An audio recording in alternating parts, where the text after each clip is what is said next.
Hello friends, your friend Minnie is once again back with you to take you ahead onto your grammar journey from your learning platform, Learn Forward. And I'm here with your book, The Grammar Hub by Feather Cap. What are we going to start today? Direct and indirect speech. A new topic for you because you are growing. Let's learn something new here today. What an essay is? Essay is a collection of small paragraphs on some topic that also are connected one to the other. So we'll learn about essay writing here. What is an essay? It is like it can be written for any purpose. It can be describing an event, describing a person, describing any of your experiences, your journeys, anything, right? So in that you have 4 to 5 paragraphs in which each part is devoted to a particular point. Like we have the introductory paragraph in which you give the detail of the introduction of what you are going to describe to write in the essay. Then going ahead in the next 2-3 paragraphs, you will just subdivide your views on the topic you are going to explain. And finally, you have the conclusion there. So out of the 2-3 paragraphs in between, at one place you can have the pros, on the other, in the other paragraph you can have the cons, plus points, negative points, your good experiences, your bad experiences, right? And finally, you conclude your topic in the last paragraph of the essay. So what all you should know while writing, you should remember while writing an essay is, here we have the outline. So suppose you are going to write on my neighborhood, right? This is your topic, my neighborhood. Now here, when you are writing, you'll give an introduction in the first paragraph. So start with an interesting statement on the topic. So you have to be very creative, and you know this creativity comes more from your reading skills. The more you read the content, the more you are in the habit of reading magazines, newspapers, articles and all, the more creative ideas you get for writing any topic, right? So you'll be starting with an interesting statement on the topic, friends and helpful neighbors. So mention the ideas to be used in that essay. So you can mention the locality, you can mention the facilities that are available around, and what type of people live there, like people from different states live there, and then problems of the neighborhood, tackling the problems. So what all problems you face in your neighborhood and how you all together tackle those problems. So see, when you have some good things, the worst also, the bad things also turn up. The pros and the cons go together.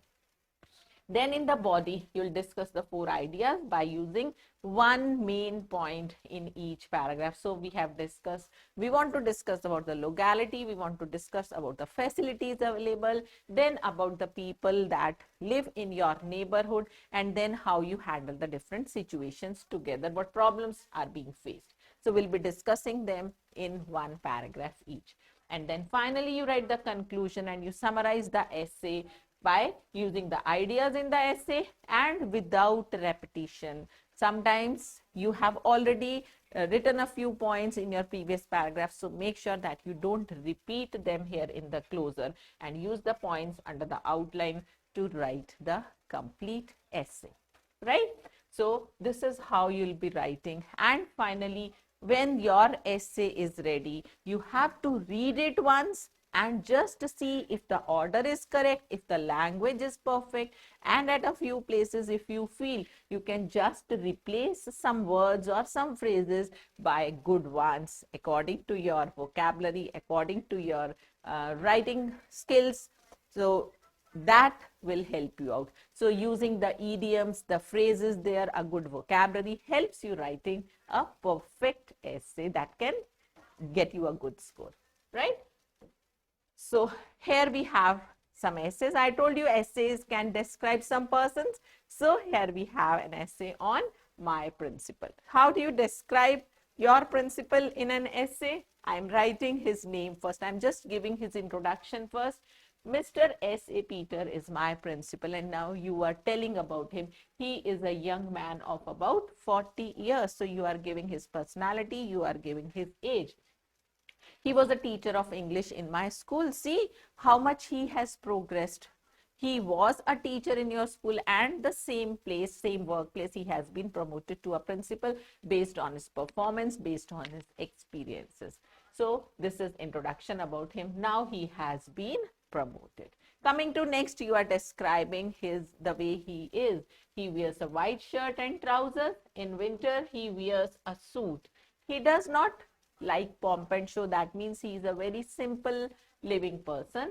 He has a healthy body, so he believes in keeping oneself healthy and fit. He never smokes. He is a strict disciplinarian. That means he believes in discipline. And anyway, students, school is a place where you learn to be disciplined in life, right? So this teaching comes from here. And the person who is the head should always be just carrying on the personality he wants you to be, because you get the reflection from your teachers and your principals there. So he himself is a disciplined person. Now, my principal is the master of many subjects. He teaches his subject very well. He has a very good nature. So although he was an English teacher first, but that doesn't mean he is proficient in English also. He's a master at other subjects also. He always speaks sweetly, though strict, though disciplined, but then he is a soft-spoken person. He wants everyone to follow the school rules. Yes, of course, we should. So we have to be there following the school rules. He wants all the students to be punctual. So that is a part of your learning. You get punctual. You learn about regularity and punctuality. What's the importance of time from your school. And he loves all the students. His students also respect him. So this is his personality, the way he works, the way he presents himself, that although he is strict, he is disciplined, he likes everyone to be like that, but still he is respected and loved by all the students, right? So this is how we write, we describe any person in an essay. So what you have seen is we have divided this essay into 3 paragraphs here, right? So this is just the introduction, his name, his age, and then how he looks, and then how people, the students there believe about him, and then how he just sets a role play for his students, right? And finally, the closure is what you feel about the principal, that means the other person, and how he reflects to you. Fine. So let's move to another example here. Diwali, yes, it's a festival. So there can be occasions, there can be events, there can be trips that you would like to describe in an essay. So let's take example of a festival here.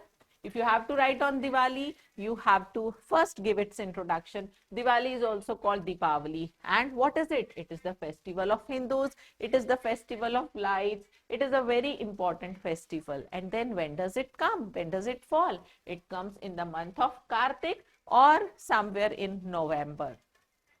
It is the festival of lights. So this is the introduction about Diwali.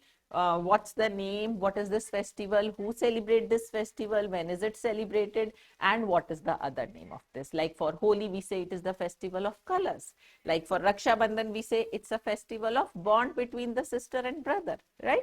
So this is how you give the introduction. And then how you celebrate will be your next part. On this occasion, people whitewash their homes. So this is about the preparation going on for the festival.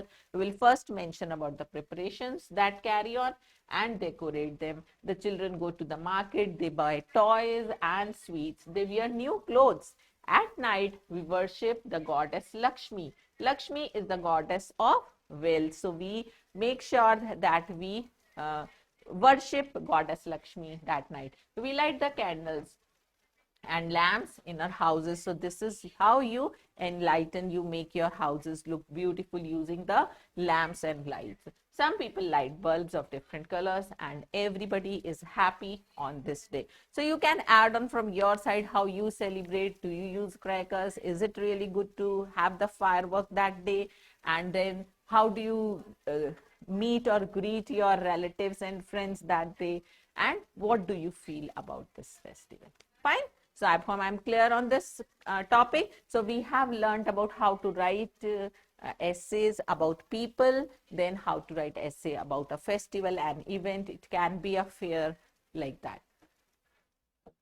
So going ahead, you have practice to perfect. So you have been given some topics here. I have picked out some topics here.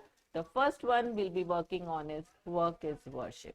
So work is worship is a proverb actually. So when we have to write about it, it actually reflects, it does not say that you should not worship. It just says if you work well, if you work hard, you just work very sincerely, you are devoted to your work, that is equally good as worshipping God. So this proverb lays emphasis on how important it is to be stuck to your work, to be very particular about doing your work, right? So let's see how we have started. This proverb lays emphasis on work. It makes us understand that we must treat our work at utmost importance. Once we start doing it, we can get the same satisfaction we get from worshiping God. In other words, if we have faith in our own work, we will not lose hope in life. Now, you can just change the paragraph here, and from the next paragraph we'll write, we must take our work as worship in order to have a peaceful mind and soul. When we'll work with full commitment, we will get peace and satisfaction in life. And how is it work going to help you? Work will help us derive real pleasure in life. So you can again change a paragraph here, and continuing in the third paragraph, you can write, when we will worship our work, we will value it a lot more. And because of it, what will be the result? As a result, we'll be able to perform well in life and attain all the satisfaction. Thus, so you conclude with the line, we can achieve success when we believe that work is worship. So this is how we have tried to write the essay in 3 different paragraphs. Make sure that these markings are for you to change the paragraph. It's not one paragraph. It is an essay which is composed of 3 paragraphs. Another example here for you is on the topic pollution. You all know what is pollution. Pollution means we say the land is polluted, the air is polluted, water is polluted. What does that mean? It means we have made, or some activity has made it dirty. Yes. So we know the causes of pollution, why pollution is caused. We know what different types of pollution are there, and then we know how important it is to be to just take care of the pollution being in control. So this is how we'll just divide this essay into paragraphs. Let's see how we have given. In the first paragraph, we'll give the introduction. So the word pollution means to make dirty. And what is it? It is the process of making the environment, the water and the air polluted. How? By adding harmful substances to whatever. If you add harmful substances to land, you get land or soil pollution. To air, when the smoke is emitted, so you get air pollution. And when you throw things in water, you make it dirty, you are the cause for water pollution. Pollution causes, and what is the result? Pollution causes an imbalance in the environment which threatens all forms of life there. It's a serious problem today in the current scenario. Now, population explosion, now we are giving what are the causes of pollution. Population explosion, rapid industrialization, deforestation, then unplanned urbanization, scientific and technological advancement. These all are the main causes of environment pollution. Now, environment pollution is a byproduct of human activities. You know, it's just because of the human action that the pollution is increasing day by day, that are directly or indirectly responsible for the changes in the environment. Now, these changes could be in terms of physical change, they could be in terms of chemical change, or even biological characteristics of land, air, or water that are harmful to human life and other living things. So, they really harm the life on earth. Due to the increased use of fertilizers, seas and oceans have also been contaminated with harmful pollutants. Nuclear explosions and nuclear tests also pollute the air, because so many things get emitted while we are doing these nuclear tests. The spread of radioactive material in the air has increased. This radioactive pollution can cause cancer. So these are the outcomes of pollution: cancer, abnormal births, and mutations in men. Now, water pollution changes. What happens due to water pollution? It changes the quality of water, due to which the shortage of drinking water is what can be seen. So industrial waste that are discharged into rivers further, they decrease the levels of water pollution. They increase the levels of water pollution. And soil pollution usually results from the elimination of solid and semi-solid waste from agricultural practices and unhealthy habits also. So these are the reasons for soil pollution. So how do we conclude? We conclude that pollution is wreaking havoc on Mother Earth, and we as humans must do everything we can to prevent it. So it's an urgent need to control pollution of all types here on the earth. So I hope from this you would have got to know an idea on how to write essay, how to subdivide an essay into interrelated paragraphs. So you have more topics to practice on, and will be coming ahead in more interesting sessions with Minnie. Till then, happy learning.